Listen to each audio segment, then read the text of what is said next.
Did we actually see a real car get unveiled in Detroit last Thursday during the Racing Bulls and Red Bull Racing launch? I'm Tim Hauraney. This is Nailing the Apex. First off, big thanks to Red Bull Canada for sending me to the event last Thursday. The good folks at Red Bull Canada took good care of me, and it was a lot of fun. I did have a great time. On this show, you will see and hear from Red Bull Racing's team principal, Laurent Mekies, Racing Bulls drivers and Liam Lawson and Arvid Lindblad, as well as Racing Bulls CEO Peter Beyer, as well as Nelson Valkenburg, who came over from the Netherlands for this one, where he and I will sit down, talk about his interview with Max Verstappen and sort of where he sees this team at the beginning of the season, because we did get a lot of information from both team personnel and also the drivers as well. I also got to visit the Ford factory in Michigan. And you may be asking me, why the heck is Tim at Ford for an F1 launch? Well, some of you may know who watch the show and some may not. I mean, Red Bull has designed their own engine department. A few years ago is when this all started, when it kicked off. It's called Red Bull Powertrains. Christian Horner was a big part of putting this thing together, and to get it up online has taken a lot of years and a lot of hard work to build out this huge facility to build their own power unit. So not only that, Red Bull Racing decided to build their own engines and their power units, as we like to call them, but they also were setting out to build the batteries as well for this new regulation. And a lot of their factory is sort of built around this regulation as well. So that has been a massive undertaking for the team. They've lured away, many top engine designers and builders from other teams, most notably Mercedes' Ben Hodgkinson, who was a huge part in why Mercedes was just so good to start off the first round of these engine regulation changes back in 2014. But Red Bull Powertrains decided to partner up with Ford in what was, at the time, looked to be more of a branding exercise than anything else. But that has been turned on its head as Ford has come in and has provided some assistance in making this a true power unit partnership collaboration. And I got to speak with Red Bull Powertrains Technical Operations Director Philip Prue, but also got to speak with Christian Herchik from Ford. He's the chief engineer at Ford Racing.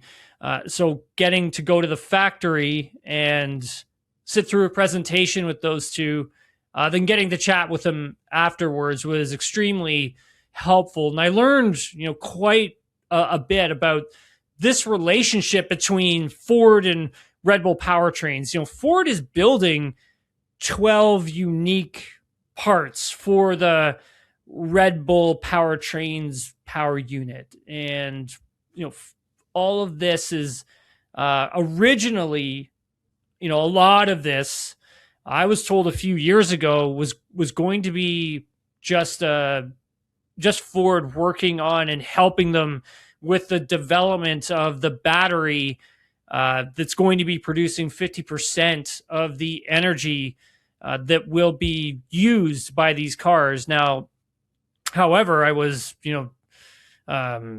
happy to learn that, Ford is going to be doing much more than just that. They've so far have helped develop and build 12 really unique components, and some of which that play like a huge factor in building this power unit out. For instance, the turbine housing, which is a very big component on the internal combustion engine, the MGUK, so the motor generator unit that will be used to capture the kinetic energy and store it in these batteries. Also, the cooling units inside of the MGUK as well, components inside, the power electronics, all of the power modules that control the energy in and out of the battery, all require cooling. And they've made parts that help do that cooling as well. Also stuff in the wastegates and also the water pipes and littler components as well. So all of these pieces of equipment, these components, have been created using Ford's, I hope I get this right, direct metal laser centering, which is essentially it's 3D printing with metal. And this has been a huge game changer for both parties. Ford has this technology at their headquarters in Michigan, and they have been designing and building and 3D printing components, like I'd mentioned, with the MGUK housing, the cold plates for the batteries, cooling plates for some other components as well. And from my sense, it does sound like both parties are working really, really well together. This is a massive operation in building a state-of-the-art power unit. Ford has sent a lot of their talent to the UK, to Milton Keynes, to work in the Red Bull Powertrains facility to help, assist where they can as well. Now, as for the livery launch itself, and that's what it was. We weren't there to see a car unveiling. We were there to see a livery unveiling. What were these cars going to, what were the liveries, the paint schemes going to look like for both of these cars? These weren't the real cars, okay? So just to reiterate that, because I have, seen things flying around online, okay? So we did get some digital renders, however, and in there, that is a portion of what the car will look like come Melbourne, Australia, but it's not the complete thing, okay? We are going to see different iterations of this car. I've been stressing this over the last few podcasts that once we get to Australia, we will see what these cars truly, truly look like, because there is going to be a lot of development that is going to be happening really fast. It's going to be very front loaded, and then you're going to get another round of massive updates by the time we get to the European season as well. So I just want to make sure that, punch that narrative home, that everyone out there is listening and watching knows that. Now, when I got there, I was able to get a sneak peek of both cars. So I got sent down on when did I leave Toronto? I left Toronto on Tuesday last week and got in. Oh, wait, was it Wednesday? No, it was Wednesday. I'm getting my days mixed up. So I left Wednesday early morning. And when I got in, went straight to Michigan Central Station, where the livery launch was being done in collaboration with Ford. Really beautiful building that I think Ford had restored, and it was a great facility that they've built out there, and also the setup that they had, the lights on the side of the building, the different cars that they had there as well was really cool. And so anyways, they brought me in, and I actually got to see the livery a day before it got launched. And you know what? I have to say that I really liked the Red Bull Racing machine. I love the high gloss finish on it, and I really like the Racing Bulls sort of matte finish that they've developed as well. I think it looks really sharp. It's different. It will stand out for sure. The Red Bull, the RB22 is definitely going to stand out on track. There's no question about that. But yeah, it was a great event. Had a lot of fun, then flew back. So after Thursday, flew back early Friday morning. Now I did tape an opening for this, but the space that I was in, it was quite loud towards the end of the evening, and so it was really challenging to hear what I was saying, even though I had my portable mic and I had my setup there. Red Bull hooked me up with this really great setup, which you'll see. So I figured I should just come home and retape something that would sound a bit better and obviously look maybe a little bit better as well, because of the lighting in there had changed, so it got a little challenging. But we did get to speak with some of the drivers and team personnel as well. I'll get to that in a moment. Plus Nelson Valkenburg, like I had said, he came over from the Netherlands, so he and I will close the show out at the end. But the drivers, team personnel you're going to hear from, like I'd mentioned, team principal Laurent Mekies, Liam Lawson, Arvid Lindblad, Peter Beyer, CEO of Racing Bulls. So you'll hear from them in just a few minutes. But wanted to talk about Ferrari real quickly. So I land in Toronto. It had to be about 11:30 a.m. on Friday, and I'm driving back with the Uber back home, and I find out from Ferrari that they had made a team personnel change. So Lewis Hamilton's Ferrari race engineer Riccardo Adami, he's been moved out of that role as Lewis's race engineer. There are some fans that were adamant that he should be moved out, and that he and Lewis sort of weren't seeing eye to eye. I'm not necessarily sure it's like 100% eye to eye and that sort of stuff. I think it's more along the lines of like the partnership between the two of them. It just sometimes it doesn't work. It doesn't mean you don't see eye to eye on things. It's just sometimes the driver tells you one thing and sometimes an engineer has something else in mind as well. So Adami will be part of the team's driver academy, so helping young drivers throughout the system, helping with the TPC, so the testing of previous car, like managing that will be another one of his roles as well. And there hasn't been an announcement yet on who the replacement is going to be for Riccardo Adami. It's definitely not going to be Bono. And all these people online are sending me messages. Guys, I highly doubt it's going to be Bono, simply because he's got a big job down at Mercedes now. Obviously, Toto Wolff had given him a promotion. I'm sure there's more money involved with that as well. I think he's firmly locked in there and working with Kimi Antonelli and bringing him along at the same time. And I highly doubt Peter Bonington is going to be leaving Mercedes to go to Ferrari. But again, it is Formula One, so anything is possible. Also happening on Friday, Cadillac, they had their shakedown at Silverstone. Spoke with a few people at the team as they ticked off another box there and getting their first F1 car to the grid. Sergio Perez was the one behind the wheel at Silverstone in their first shakedown, so their first laps. Valtteri Bottas was there as well. So was Zhou Guanyu, their reserve driver. So all three of them were at the track for this. Dan Towers was there as well. So everybody was there for this historical moment for the team.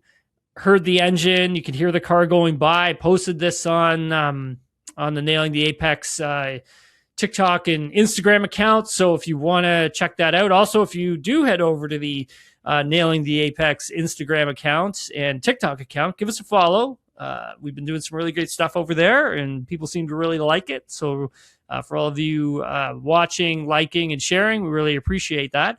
But yeah, for this Cadillac F1 team, obviously they have a lot of work cut out for them ahead, but positive signs to see that they are one of the first teams to really get out on a racetrack and do a proper shakedown. Audi had done one as well, and now there's Cadillac doing one at the same time. There will be more before we get to Spain, I believe. But when we get to Spain, we are going to see a lot of mule cars. We won't see the full things. You're probably going to see a lot of images leaking out online.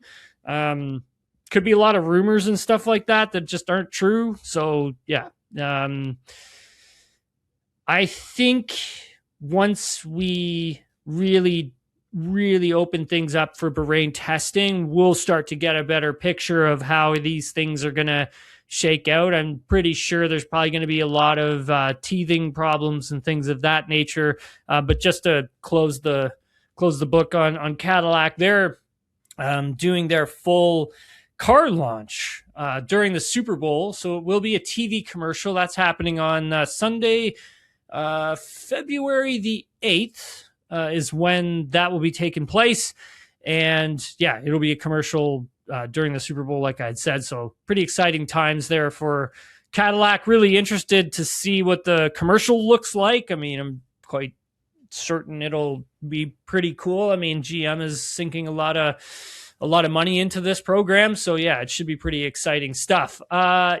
But let's get to the Red Bull Racing team personnel and the drivers as well. We'll start things off with Red Bull Racing's team principal, Laurent Mekies.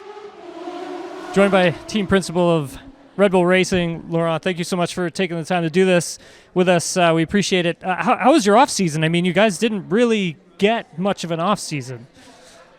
Our off seasons was nothing like what people imagine an off season was.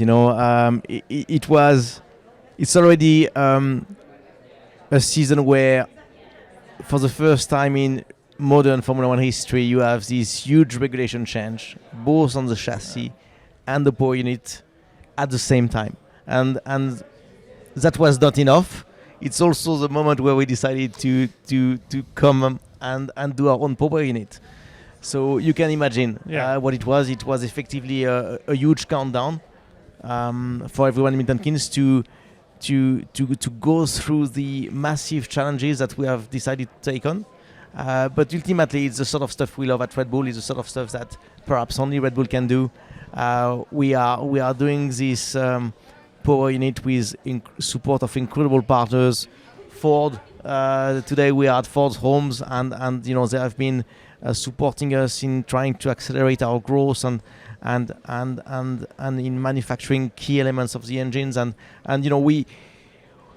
we are very well aware that the first few months will be very difficult. It will be naive to think that we could be straight away at the right level, but on the other side, we have the confidence that we have the very best people, the very best partners, and the right spirit. That's that partnership, Ford and Red Bull powertrains. I was over at Ford earlier today, and he was kind of running me through a lot of the different components that they were actually making for the actual the PU itself. A lot of 3D printing as well, which was pretty fascinating. I never knew you could 3D print at MGUK. Yeah, like that's incredible. But getting that dialed in, working with Ford and Red Bull powertrains together, how has that partnership been so far? Look, it's been fantastic. We have been pushing each other. We have been helping each other. As the example you take on the manufacturing is a very good one. They came up with these incredible capabilities to have very advanced manufacturing techniques, 3D printings with some metal that they could do faster than anyone else we will know, faster than us. And we are using them to manufacture key elements of the power unit. I give you another examples. We, they are a 200,000 people company, and we are in a people business. You get the best people, you get the best engine, and there have been many cases where we were after a particular talent, and we would go on the market and we would ask them, give us your best, say, calibration engineer, and I would go and pick that, and now we have quite a few of them integrated with our team in Milton Keynes, and it's great to be able to count on a partner like Ford that have this 360 view at the vehicle and on which you can tap for what you need. Yeah, Laurent, I'm getting the wrap it up sign, but I really appreciate you taking the time to do this. I could sit here and chat engines and everything with you all day long, so thank you so much for taking the time to do this. Thank you so much. Thank you. Joined by Liam Lawson from Racing Bulls. Liam, thanks for doing this. Appreciate it. Pretty busy in here? Yeah, it's hectic so far. Day one, really. It's been not a long break, but enough at least to make this feel a little bit strange again. But obviously, it's exciting. It's a very, very big day for us. For me personally, getting to see the car for the first time as well, to see what it looks like. Oh, it's you haven't very seen exciting. the car like at all? I've seen obviously Like renders? Actually, I haven't really even seen renders. I like Really? I probably could have, but the off season's been something that I've tried to make the most of and really switch off and effectively. Dude, I've seen the car before you. Yeah, have you seen I it? got to see it No, yesterday. I haven't seen it yet. So I'll be unveiling it, and you'll see my raw reaction of the car. Incredible. I like it. So you spoke about the off season. How much time do you think you've put in the sim up until now? I mean, you took a few weeks off, obviously, from Abu Dhabi and recharged the batteries, but how much sim time do you think you put in on these new regulations? Not a huge amount. Stuff that we definitely started the development already, last year. And so I've had a taste of the simulator side of things. But honestly, normally we'll do a race weekend. We'll go back to the simulator and correlate and basically try and match up car to sim as closely as we can. Mm-hmm. So we haven't driven the car on track yet. So we have obviously our simulations, but I'm sure it's going to be different to drive on track for the first time. When you were with it in the sim, I guess the latest iteration, what does it feel like? Like it's got to be different. It's different. Yeah. It's real different. We'll find out on track, honestly. I think there's potential for a bit more of the sort of power unit, battery management that we can probably be a little bit more in control of, which is good. Potentially gives us, more of an opportunity to try and change things in the car, and maybe that's going to be great for us. But it's going to be very, very different, and obviously then the competitiveness to other teams, that's going to be the biggest question mark. So in terms of like the driving aspect of it, you really do have to strategize, like probably more so than last regulation.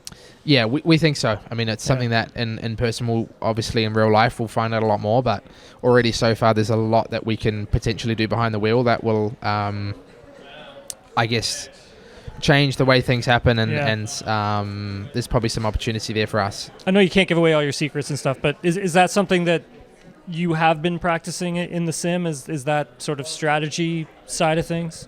On a basic level, it's something that we're really trying to get on top of and figure out ways that we can optimize what we have. But I think the real test will be on track. Obviously, then there's reliability through the season as well. With new engine, it's going to be something that all the teams have to try and get on top of, and make an engine that lasts, and I think that'll be something that's for us we've been very good at in the last few years, and I no real question marks over, but it's just always a factor and going into this year. When you look at it all and you put it all together and been in the sim, don't want to get you into trouble, but do you think it is something that you and the drivers will enjoy?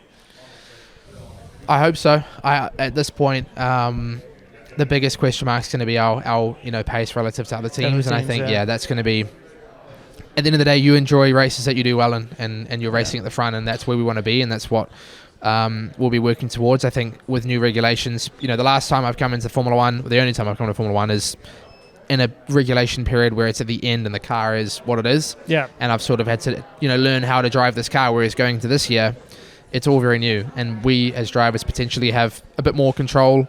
There's an opportunity there for us to actually be a part of that development and try and make it more suited to us. Last question for you, but in terms of it obviously being total new regulation, driving style wise, will it favor the younger drivers like yourself, who are a little more adaptable, can get on things a little bit quicker, figure it out a little bit faster than, say, the more older experienced drivers have a little more challenge when it comes to that?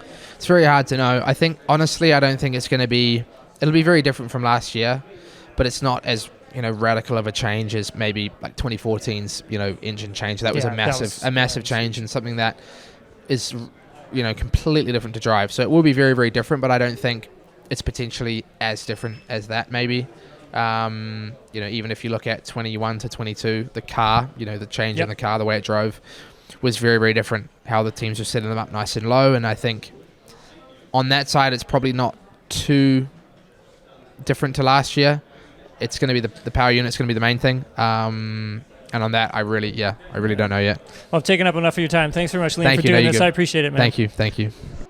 Also had the chance to speak with Racing Bulls rookie Arvid Lindblad. What's your off-season been like? Because it's been a quick turnaround for everybody. Like, did you have 2 weeks off? Where did you go? Yeah, I just it's been it hasn't been a long off-season. I think it gets shorter every year. But no, I've been at home. The season's so busy that I wanted just to spend some time at home. So yeah, I've been on a bit of a training camp the last sort of week and a half.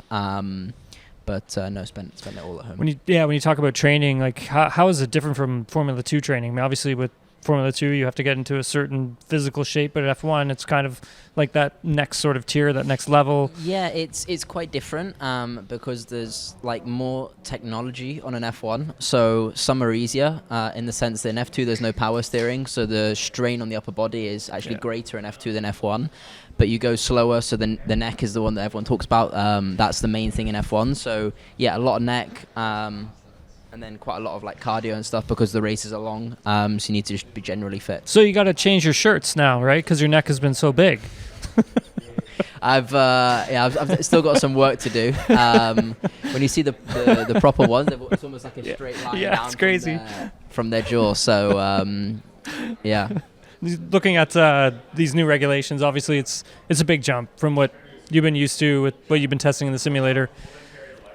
With this new iteration in the sim, what's it felt like? Because speaking to a lot of the drivers last year, I mean, it does sound like the racing is going to be a little bit different, just not too sure how different. Yeah, and exactly, and that's a big question mark we have as well, and I don't think anyone's really going to know until we, literally the lights go out in Melbourne.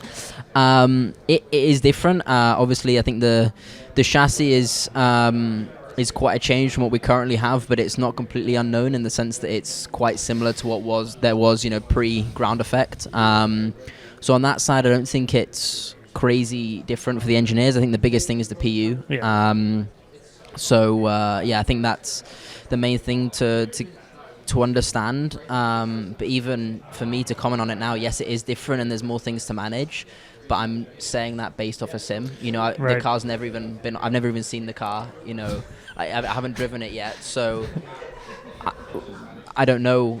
How realistic. Even I hope the sim is quite close, but even on that side, we don't know. So there's a lot of question marks. Is it a lot more, say, management? Like when you're having to manage the PU? I wouldn't. I think management is maybe the word. I mean, it's more that there's more influence that you have. Okay. I talked about how the engine, from my experience in FP1s this year, I mean, there wasn't that much you were doing, in the sense you were kind of just driving, and it would always deliver a pretty consistent power, etc.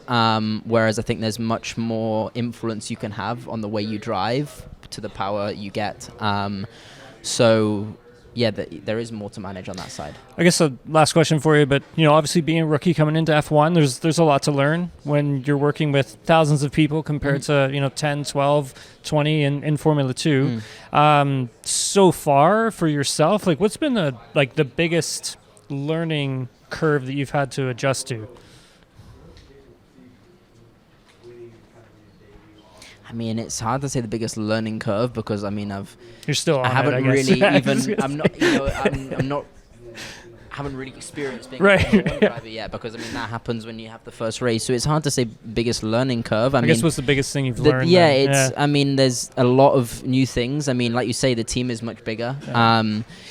It's very different on that side. Everything's a lot more advanced. So it's hard to really say the biggest thing I've learned so far, but there's a lot more tools available. Everything's at a much higher level. So I've been enjoying a lot working with the engineers, off track at the factory on the sim, to really try to get ready for the year in a way that was never possible in the junior formula. Arvid, thanks so much for taking the time to do this. Appreciate it. Thank you very much. Joined by Peter Beyer, CEO of Racing Bulls. I almost said Red Bull Visa Cash at Racing Bulls. I'll let you do the full thing instead. Let me do the introduction. You run the show. I think, before we started, you and I were just talking about just how busy the room is. Obviously, there's a ton of media in here with us. Did you ever expect to see F1 and get to this level? No, honestly, if you would have told me 2 years ago, I probably would have, laughed at you. It's, this is only one room. There's about 6 other rooms with hundreds of journalists and telling the story about Red Bull Racing and Visa Cash App Racing Bulls, and it's outstanding, honestly, to be here in Detroit, in the Ford. In the Ford City, in this venue that they have rebuilt, and we're looking forward to presenting our car to the world tonight. Yeah, it's going to be super exciting. I got a chance to have a little sneak peek of it, so I saw what it looks like. It looks fantastic. Did you? Yeah, I haven't seen it. That's what I was saying to Liam. Said he hadn't seen it either. I haven't seen it. I think that they do that to make us look surprised when we see the car. You're like, oh, I understand. No, but the car does look fantastic. Thank you. Coming into this season, obviously it's a massive regulation change. You guys have been talking about it ad nauseum, so you've been asked about it. How big of a change is this just for the regular F1 fan who just tunes in every once in a while? The other day I spoke to Alan. I said, Alan, explain to me. I asked exactly the same question. Alan Permain is our team principal. And Alan said, basically, we've changed everything except for the steering wheel. So you have a new power unit that is run 50% on combustion, with a combustion unit, 50% with electric, based on a battery. Well, brand new chassis, smaller, lighter car. You have new tires. That basically means everything's new. Electronics are new. All the pieces, about 16,000 pieces, which had to be redesigned and rebuilt, and we're currently just trying to put them all together. Yeah, I was speaking with Laurent about this earlier. I was at Ford earlier today, and I got a chance to see it. Some of the components that Ford has been working on with Red Bull powertrains. It's about 12 components. The gentleman was telling us, but doing a lot of like 3D printing for a lot of the components. Is that something that's always sort of happened in F1 over the last few years? 3D over the printing? last few years, yes, absolutely. Like we had in our production facility in Italy, basically we're, the main materials we work on is alloy and or aluminium. How do you say aluminium and carbon. But then 3D printing quickly actually took over, and we're doing 3D printing with different materials. We're doing that with aluminium. We're doing it with carbon, but we're also doing it with. Trying to remember the English word. Titanium. Sorry, titanium. Yeah. Wow, that's amazing. Yeah. Never thought that technology would get that far, but I mean, here we are. When you look at this new engine regulation, what are the challenges you think could lay ahead for the team starting off early? Well, as I said, first of all, you have to put it all together, and obviously, as I said, there's many thousands of parts that you have to sort of, make sure that they connect, and I think the reliability is one of those challenges, because it's I don't want to say it's easy, but the first target was to make sure that we're having enough power output. But now what we need to basically make sure that this engine runs for a couple of races, and because the power unit limit from the governing body is still in place, so we're allowed to use 4 power units per season. Afterwards, if you get another one in, you get a penalty, starting grid penalty. So yeah, it's about performance, is about reliability. And then really, I think for the drivers, the biggest challenge will be that the way of driving the car is changing completely. Yeah. So, because you go from 80% combustion, 20% electric, you go to 50-50, meaning you have to constantly think about, when do I recharge, when do I deploy. You have to you have a power boost mode now, like a push to pass button, if you're within 1 second of the car in front of you, and so it's going to be, honestly, the change is massive. Yeah. It's a proper Mount Everest to climb for us. Well, Peter, I'm getting the wrap it up sign, but I really appreciate you taking the time to come over here and chat. Thank you very much. I know you're really busy and you got a lot of things to do. So pleasure to be here. Thank you. Thanks very much. Well, Nelson, I think you can sit back and relax a little bit. It's been a day, a long day. A day and a half. You just got finished speaking with Max. Yep. We didn't get him, unfortunately. maybe next time. However, how'd it go? What did he say? It was a lot of Dutch. Yes, it tends to be with us, coming from the same country. He's very relaxed. He's adopting a wait-and-see attitude about the new regulations because he doesn't know what to expect, and he isn't the type of guy who will fill in the blanks. He'll wait for the actual car. He'll wait to see what it actually feels like on track before he'll actually make up his mind about things and where then work needs to be done. So he's very open-minded. He's very happy about the Ford connection with Red Bull because it is a powerhouse. And he says it's very good in F1 that all these brands are here, and it just shows you how strong the product is and how hard the fight will be. Yeah, it's interesting. You and I were at Ford earlier today on Thursday of this taping, and we learned a lot. Learned a lot about these engines, these power units. I think one of the things was, and you and I were discussing this before we even went in, was how much Ford is actually playing a role in these power units. Well, today's mission clearly has been to tell us how much they're actually doing and how much of an impact they have, and whether it's production, software development, pushing forward development with processes that Ford mastered and Red Bull hasn't, they are making an impact, that's for sure. And like, just to think about the 3D printing thing. Yeah, and I asked metal 3D printing. That's crazy. And I asked Laurent about it. I asked Peter Bayer about it, and it's like that technology is just something that at this moment Ford is really utilizing, and I think that's where they've really played the biggest role in all of this, where it sounds like Red Bull Powertrain is going to design everything. Ford is going to build certain components for the whole power unit. Yeah, it is a supporting role, but a massively big role, because, of course, Red Bull started this project before Ford got on board. But since they've been on board, they've made a massive impact. Both Red Bull and Ford have told us this.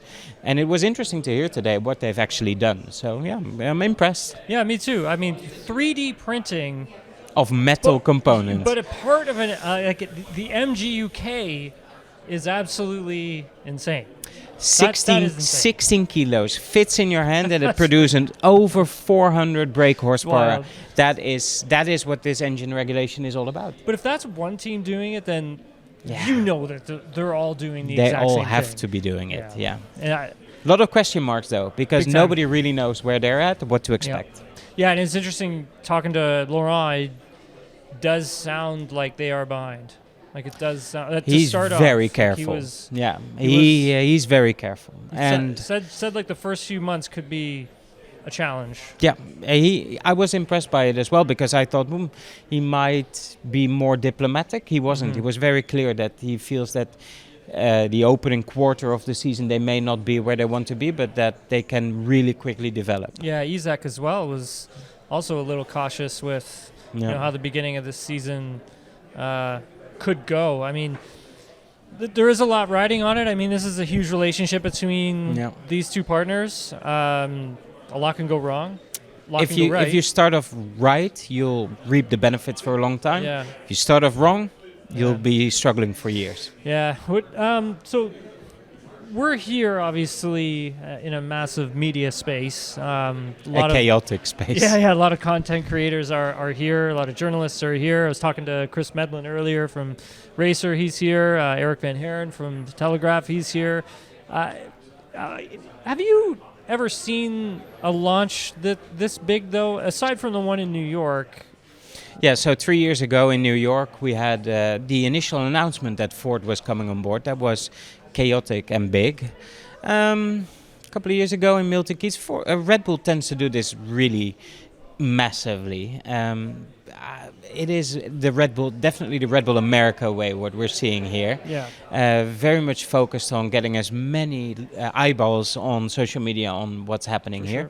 And in a few days, they will all have to shift into let's do this on track. Yeah, absolutely, which is going to be interesting. I mean, obviously, we can't go and watch the first round of testing in Barcelona. And you and I haven't really talked about that either. I know we got a couple minutes before we got to get running, but What do you think? Not being invited to, well, no, I guess not invited, but closed doors. I in don't Barcelona. mind it. Yeah? I don't mind it. Let people do their work. Because the jumps, every kilometer you drive will be massive. People will learn so much about the software needs, the drivability of the package. We cannot underestimate how steep the learning curve will be. And they have to do all of their work always in front of cameras. I'm okay with them not doing it in front of cameras the first time around. It's fine. And I get it too, simply because, I mean, you're going to have, I guess from the PR standpoint, right, you're going to have engine failures. It's going to Right? happen. Yeah, and I get it. They don't want things out there. But again, I think also on the other side of it, Nelson, there's going to be a lot of rumors and things just floating around the internet that Like you they don't are need to happening be right now. Yeah, you don't need to be stomped out. Like it, you know, there's going to be a lot that comes with that because of having a closed door. Yeah, but Yes. and then a couple of weeks later we're in Bahrain testing for everybody to see. Yeah. So I don't mind. Let the intrigue be there. Let Yeah. us come to Bahrain not really knowing. So you know, I've already seen the livery for both cars. I mean, what do you think? I like the Red Bull livery a Oh, lot. yeah, it's nice, isn't It's it? freshened up. Yeah. It's quite strong. Yeah. I think it'll work well under lights as well as during the day. I like Yeah. it. Yeah. Yeah, when I first saw it, I was like, that's really shiny. Yeah. I was like, okay. Yeah. All right. And then obviously you have Racing Bulls. It's a very matte Not finish, shiny. Not shiny No. at all. However, I mean, it still looks good. I like It's it. distinctive. Yes. But it's also very much a nod to both Ford and Red Bull in this. But yeah, for me, the Red Bull livery really stands out from those two. But there's a clear difference between them, so I like that as well. Yeah, you sent me a picture of, was it the 95 Sauber. The 95, right, and like the connection between those two, they do look eerily similar. Yeah, fairly similar. Yeah. It was a Ford-powered Red Bull sponsored car. I so mean, there you go. they should actually like throw it Yeah. back to that and just say this is where the Where idea it came began. from. But like, I mean, obviously they probably haven't noticed that maybe, but it looks really nice. I Yeah. like it. I mean, we haven't obviously seen what this car is truly going to look like. No, it's a mock-up, what we have here. We're not going to see the real thing until probably Bahrain, Melbourne. Melbourne, And then 3 races later, they'll look different again. yeah. And I think by the time we get to Europe, it's going to be Settled a Yeah, little bit more, yeah, but big it's time. going to be an intense half Yeah. year for us all. But for this team, these two teams in general, it's a big leap with Ford. But yeah, and for Red Bull to produce their own powertrain, I don't think we can underestimate how big the leap is for them. This is a huge leap for them. But I'll let you get running, Nelson. I know you got to get going. Thanks for taking the time. I No appreciate worries, it. no worries. Safe travels back home. Only a 9-hour flight.